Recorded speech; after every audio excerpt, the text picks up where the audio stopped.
Olá, seja bem-vindo ao Dia Mundial da Criatividade. Essa é a trilha de São Luís e eu vou falar um pouco hoje sobre como a gente consegue usar o Eneagrama como ferramenta de autoconhecimento e sinergia entre a equipe. Então, muito prazer, me chamo Hermano dos Reis Alves, Hermano Reis, né? E atualmente eu sou o líder do Inova Maranhão. Então, eu sou responsável por todo o eixo de startups do programa. Então a gente tem aí um edital que a gente cuida das startups, a gente faz mentoria com elas, com o intuito de fomentar e acelerar os processos dessas empresas de base tecnológica no estado do Maranhão. E aí, atualmente eu sou o líder de uma equipe aí de 5 pessoas, sendo 2 líderes de comunidade e 3 líderes de inovação. E eu vou falar um pouco mais sobre como que, enfim, eu uso o Enneagrama na minha vida e dentro dos meus times. Então, além do Inova Maranhão, eu já tive aí diversas experiências de liderança, né? Então, em 2020 eu tive aí 2 equipes, 2019 também 2 equipes, em 2018 eu fui presidente da ESEC São Luís, então eu estava aí liderando diretamente cerca de 30 pessoas durante todo o ano. E aí eu tive diversas experiências de liderança, né? Então, nesses 7 anos, nessas quase 100 pessoas que eu estava liderando diretamente, a gente consegue identificar diferentes times, diferentes pessoas, mas a gente consegue ver algumas coisas em comum, né? Acho que o principal ponto é a gente tem, como líder de equipe, a gente tem que mostrar para o nosso membro que a gente se importa com ele, que a gente quer ver ele crescer, que a gente quer ver ele se desenvolver. Outro ponto importante é que a gente busque o diagnóstico e a exploração dos pontos fortes e fracos de cada um. Então, se eu sei que tem um membro na minha equipe que ele tem determinado tipo de dificuldade e ele quer melhorar, eu como líder posso e devo atuar para que isso aconteça, né? E também usar o melhor de cada um. Então, se eu sei que alguém é muito bom naquilo, eu posso usar isso ao meu favor para fazer com que a equipe consiga desenvolver e crescer e acelerar mais rápido. E aí, além disso, é muito importante eu ter a minha experiência como líder para identificar como é que eu posso mudar o meu modo de atuar e de agir com minhas equipes dependendo da situação. Então, se eu tenho uma situação que eu preciso ser mais exigente ou eu preciso ser mais empático com a minha equipe, é sempre importante saber identificar aí qual é o estágio da minha equipe para que eu possa saber atuar melhor com ela. E aí, como todo líder, né, a gente sempre busca diversas ferramentas, diversos métodos que consigam auxiliar a gente a ser o melhor líder de equipe, né?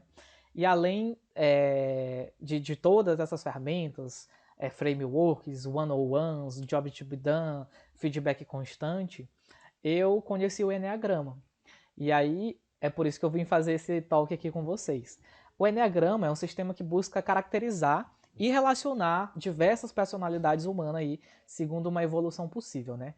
E aí ele descreve todas as pessoas com um grupo de 9 características, que são os 9 tipos, 9 eneatipos. E onde surgiu, né?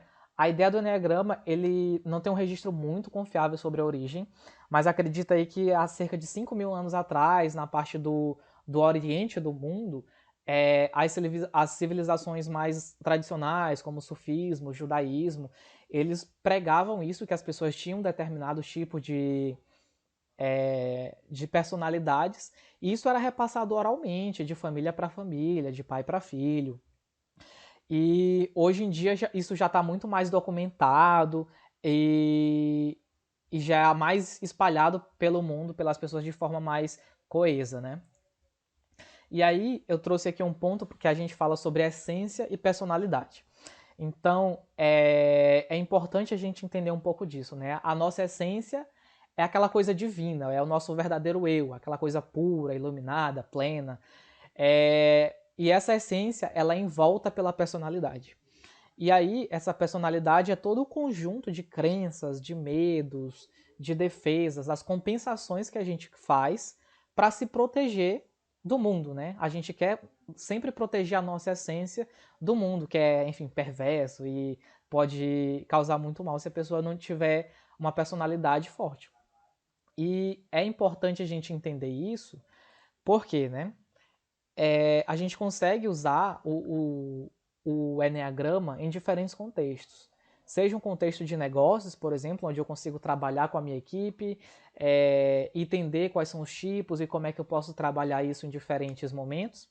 E também no momento de espiritualidade, sabe? Algo mais de conhecer o meu caminho para o meu bem-estar, saber como chegar a ser um nível, um ser mais elevado, encontrar uma iluminação, encontrar a minha essência. Então, através do Enneagrama, a gente consegue aplicar isso em diferentes níveis, né? Em diferentes modos. E aí eu trouxe aqui bem rápido, porque a função dessa atividade é que seja bem rápido, traga o conteúdo que seja aí legal, interessante, instigante, e que vocês se interessem e procurem algo depois. E aí no final dessa atividade eu vou colocar o link lá, onde eu vou colocar um teste do Enneagrama, eu vou colocar alguns formulários, alguns PDFs que vão ajudar vocês a, caso estejam interessados, entender mais sobre o Enneagrama e como vocês podem aí aplicar no dia a dia de vocês para encontrar uma paz espiritual ou então para trabalhar melhor com a sua equipe, né? E aí vamos logo começar a falar sobre os tipos. O primeiro tipo é o tipo perfeccionista, né? Normalmente ele é conhecido por falar, eu tenho razão. Os pontos positivos dele é que ele sempre tem uma integridade muito forte e um bom senso também. Mas os pontos de melhoria nele é que ele sempre, por querer sempre fazer a coisa certa, ele tem um senso de perfeccionismo, de ressentimento, que atrapalha bastante a forma como ele lida com o mundo, lida com as pessoas e lida com as próprias frustrações. Legal? O tipo 2, ele é conhecido como um tipo prestativo, doador. Normalmente o tipo 2 é aquele tipo que fala, eu ajudo. Os pontos positivos dele é a generosidade, o poder de cura que ele tem em estar junto com as pessoas. Já os pontos negativos é muito a questão da adulação e da possessividade.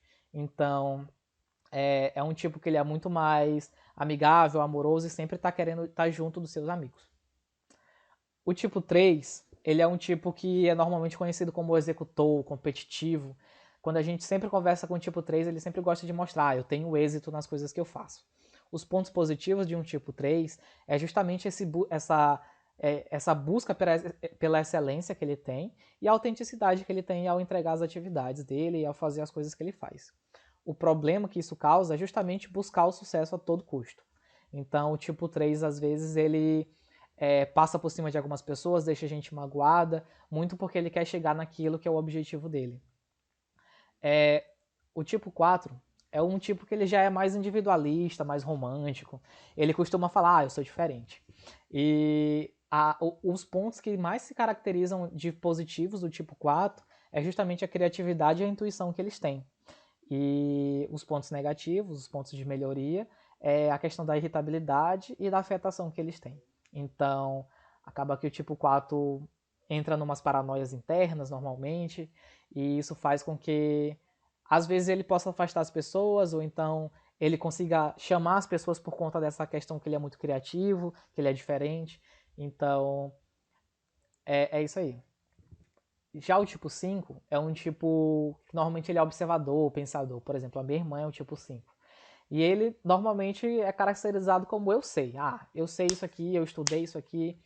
E aí os pontos positivos dele é muito dessa inventividade que ele tem e desse ser visionário, né? Por conta dos estudos e das buscas que eles fazem, o tipo 5 ele é bem assim. E o ponto negativo é justamente dessa questão do isolamento que ele tem e dessas excentricidades que ele possa ter, justamente porque é uma pessoa que gosta de ser mais reservada, etc. E aí, vamos falar do tipo 6, né? O tipo 6, ele normalmente é conhecido aí por ser um tipo cético, metódico, e se a gente pudesse resumir ele numa frase, seria: eu faço meu dever. Os pontos positivos que esse tipo tem é justamente da coragem, da lealdade que ele sempre mostra, mas também os tipos o lado negativo dele é essa ansiedade, a rebeldia que ele tem. Então, entender quando as pessoas têm um tipo aí é bem legal para, por exemplo, um líder de equipe saber como lidar com cada um, como eu falei lá anteriormente, né? E aí o tipo 7, meu tipo, é o tipo que ele é conhecido por ser sonhador, entusiasta. Se a gente pudesse resumir o tipo 7 em uma frase, seria eu sou feliz. E aí os pontos positivos que esse tipo tem é principalmente o entusiasmo e a alegria dele em fazer as coisas, né? Já o lado negativo dele é justamente essa impaciência e às vezes impulsividade que ele tem. Além do tipo 7, a gente tem o tipo 8, que é um tipo confrontador, protetor. Se a gente pudesse resumir o tipo 8 em uma frase, seria assim: eu sou forte. E aí os pontos positivos desse tipo é justamente que ele é um líder forte, ele é magnâmico. Já o lado negativo dele é justamente porque, como ele é forte, ele quer ter essa sensação de controle, de intimidação. E aí, para encerrar, a gente tem o tipo 9, que é o tipo mediador, pacifista. Esse tipo, ele é sempre reconhecido por ser aquele tipo, estou satisfeito, né? O lado positivo dele é justamente dele ser essa pessoa que consegue fazer a diplomacia, trazer a união entre as equipes. E o lado negativo dele é justamente que tem essa passividade, essa teimosia, não quer tomar decisões, sabe? E isso faz com que, dependendo da situação que ele esteja inserido, ele tenha muita dificuldade em lidar com ela. E aí, gente, o grande lance desses todos os tipos que eu falei é que a gente tem que aprender a lidar com diferentes tipos, né? É muito importante a gente saber lidar com os diferentes tipos, porque quando a gente está, por exemplo, numa equipe, a gente está lidando com gente muito diferente da gente. Então, por mais que a gente trabalhe junto com o mesmo objetivo, nós somos pessoas diferentes, que atuamos de forma diferente. E saber o ponto positivo e negativo de cada um ajuda a equipe a entregar um resultado melhor e ter uma convivência melhor entre todo mundo. Além disso, é muito sobre se moldar de acordo com as situações que a gente tem. Então, por exemplo, um caso que eu tive na IESEC em 2018, quando eu era o presidente, a gente tinha uma missão bastante ambiciosa para o contexto que a gente estava inserido, e a gente queria pessoas muito executoras, pessoas que não colocassem desculpa, pessoas que tivessem com uma vontade de aprender, de se desenvolver e de fazer. E por isso a gente buscou muito no nosso processo seletivo pessoas com um perfil muito focado para o 3, para o 7, para o 8, que são pessoas que a gente conseguia. A gente teria muito mais facilidade em colocar, por exemplo, metas e desafios, e foi justamente o que aconteceu. Por exemplo, a gente tinha uma comunidade muito forte de pessoas que são mais assim focadas em produtividade, recompensas, que a gente teve que criar um sistema de gamificação interno justamente para isso, sabe? Para que a gente conseguisse avaliar e recompensar os melhores membros de cada mês. Então a gente tinha uma cultura muito forte disso justamente por conta das pessoas que estavam no comitê naquele momento. E eu também, por exemplo, já tive uma outra situação que eu estava liderando a minha equipe de uma forma, eu estava mais ou menos ali sendo muito tipo 3 naquela época eu fiz até o Enneagrama de novo. E o meu valor, o meu resultado deu tipo 3. E acabou que a equipe não estava na mesma velocidade que eu. A gente estava tendo dificuldade no nosso dia a dia de trabalho. E isso fez que eu repensasse a forma como eu estava lidando com eles, né? Então, se eu estava vendo que puxar resultado, tipo assim, resultado não importa o que, não estava dando certo, eu tive que mudar o meu jeito de lidar com a minha equipe. Então eu passei a ouvir mais eles, eu passei a criar momentos de interação, momentos de alegria entre a equipe, porque, querendo ou não, na ESEC é um trabalho voluntário, né? Então, a gente está trabalhando, a gente tem uma rotina muito pesada, mas a gente está fazendo isso de graça. Então, era importante fazer com que esses momentos sejam agradáveis para o meu time. E aí eu meio que mudei a forma de lidar com a minha equipe justamente para que a gente conseguisse entrar numa coesão, numa sinergia. E aí ajudou bastante. Os enneagramas, os eneatipos, eles são 9, né? Mas eles são bem mais que isso, né? A gente, além do eneatipo, a gente tem faixas, a gente tem asas, a gente tem flechas e isso torna muito mais complexo. Eu não vou falar isso aqui nessa atividade, mas já fica um convite para quem ficou interessado, buscar, por exemplo, depois de saber qual é o seu eneatipo, ver qual é a sua asa, depois com a sua asa, identificar em qual momento você está. Se você está buscando numa flecha mais integradora ou mais desintegrado. Vou explicar isso um pouco aqui. Quando a gente fala sobre eneagrama, a gente tem o nosso tipo, né? Eu coloquei um exemplo aqui, o meu, que é o tipo 7, uma pessoa entusiasta. As asas são os tipos que são vizinhos, ou seja, entre o tipo 8 e o tipo 6, o tipo que eu tiver mais pontos, eu tiver mais afinidade, essa vai ser a minha asa. Então, por exemplo, eu sou tipo 7, asa 8.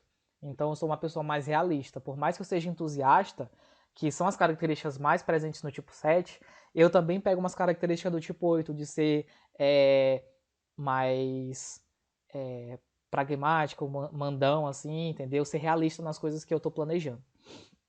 E isso é a asa do nosso tipo. E além da asa, a gente tem as flechas, que as flechas elas demonstram se a gente está integrado ou desintegrado. O que é isso, hermano? Quando a gente está numa faixa não saudável, como a que eu mostrei aqui do lado, acaba que a gente está desintegrado, a gente está pegando formas negativas de exteriorizar o nosso eneatipo. Já quando a gente está integrado, a gente está justamente buscando uma faixa saudável, onde a gente está buscando melhoria constante. E aí eu trouxe aqui os exemplos para vocês de comportamentos saudáveis que um tipo 7 tem, por exemplo. Então, comportamentos saudáveis. Liberação. Então, eu agradeço, eu deixo de acreditar que eu preciso ser, enfim, ter algum determinado objeto ou determinada experiência para que eu seja feliz, e eu simplesmente agradeço por estar tendo o que eu tenho. O outro, eu me entusiasmo, eu faço funcionar. Então são pensamentos que o tipo 7, quando ele está muito bem com a vida dele, ele consegue ter, sabe?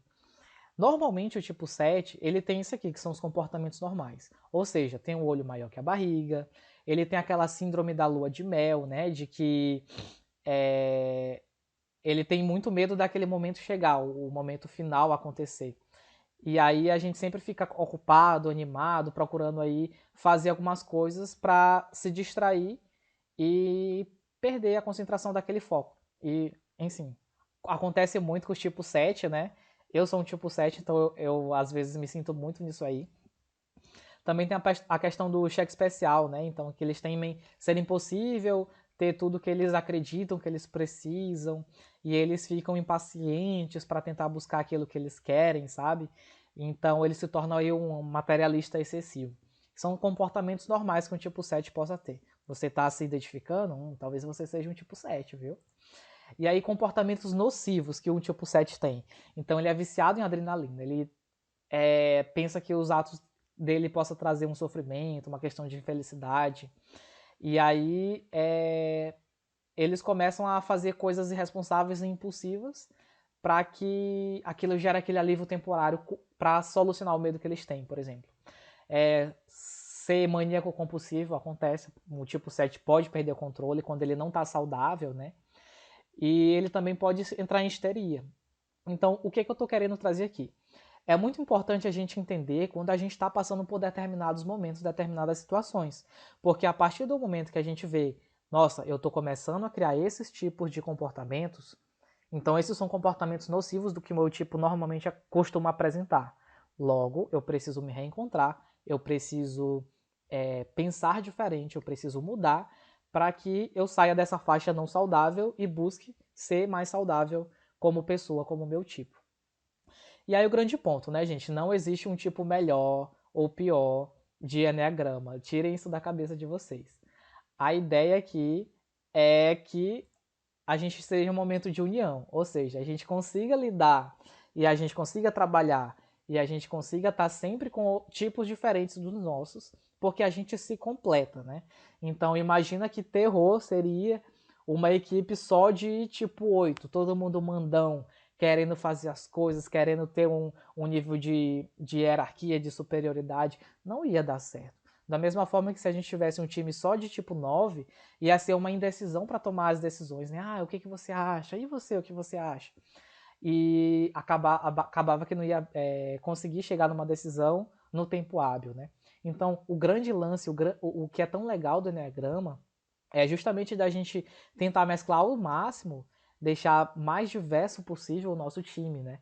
Porque isso faz com que a gente consiga trabalhar melhor, atingir melhores resultados e o principal é desenvolver o melhor de cada um. E aí, no final das coisas, né? Primeiro, conheça melhor a si mesmo. Então, o Enneagrama é uma porta de entrada para um autoconhecimento. E aí, não fique só no Enneagrama, né? Vamos buscar outras ferramentas aí que ajudem a gente a se conhecer melhor. Principalmente nesse tempo de quarentena. Eu acho que é um momento legal aí para quem não consegue trabalhar 100% em home office. Então, conhecer a si mesmo, sabe? Ler alguns livros, fazer alguns testes. É, Além disso, conheça melhor a sua equipe. Então, saber o tipo do enneagrama deles, sempre quando eu começo numa equipe nova, eu sempre tento colocar, qual é o tipo de enneagrama de vocês? Ah, tu não sabe o que é enneagrama? Vamos aqui fazer. Então, eu acho muito interessante, primeiro porque é um quebra-gelo legal entre a equipe, então a equipe começa a se conhecer melhor. E segundo, que como a gente se conhece melhor, a gente sabe como se cobrar melhor, a gente sabe como se ajudar melhor. E eu acho que o grande agregador que o enneagrama pode trazer para as pessoas é justamente esse. E o terceiro, busque melhorar sempre, né? Então, quando a gente conhece as nossas imperfeições, as nossas falhas e onde a gente pode chegar, é muito mais fácil a gente traçar esse caminho para chegar lá, né? E aí, se conecte com o enneagrama, né? Eu trouxe aqui algumas dicas de perfis do Instagram, o enneagrama descontraído, o enneagrama dark side, o Nine Types CO. Eu acho perfis bem legais que a gente, principalmente esses de humor, que às vezes a gente abre esse Instagram para querer se entreter, né? E a gente, isso aqui é coisa, é a cara do meu amigo tal. Ele é muito tipo 4, vou marcar ele, sabe? Eu faço isso bastante, por exemplo. E faço o teste, né, gente? Então vocês não vão saber qual é o tipo de vocês do Enneagrama e como é que é o tipo das pessoas que estão ao redor de vocês se vocês não fizerem um teste. E aí eu vou mandar um link aqui, que inclusive eu vou logo passar o slide, né? Cadê? Passei. E aí é isso, gente. Muito, muito obrigado por você estar aqui assistindo essa atividade. Eu espero que você tenha aí conhecido o Enneagrama, entendido o que ele é o Enneagrama e principalmente ficado com essa vontade de fazer o teste, saber qual é o seu tipo, qual é o tipo dos seus amigos, de quem você trabalha. E aí, nesse link que eu coloquei aqui, bit.ly/enneagrama-wcd2020, inclusive, ele é case sensitive, então o E tem que ser maiúsculo do Enneagrama, o WCD também é maiúsculo, então coloca lá direitinho. Eu fiz uma coleção de arquivos relacionados ao Enneagrama. Então primeiro tem o teste que você pode baixar. Isso é uma planilha que eu tinha lá do tempo de AESEC, então tá até com a marca da AESEC lá. Você pode baixar e você pode fazer o seu teste e ver qual é o seu tipo. E qualquer coisa manda mensagem para mim, hermano, meu tipo deu esse. E agora, sabe? Eu adoro conversar sobre isso. Beleza? Então tá, gente, eu espero que vocês tenham gostado bastante aí dessa atividade. E fica o convite, né? O Dia Mundial da Criatividade tem diversas atividades aí, não só aqui na trilha de São Luís, mas no mundo todo. Então fica o convite para que vocês se inscrevam, vocês assistam outras atividades que vão estar disponíveis por aí.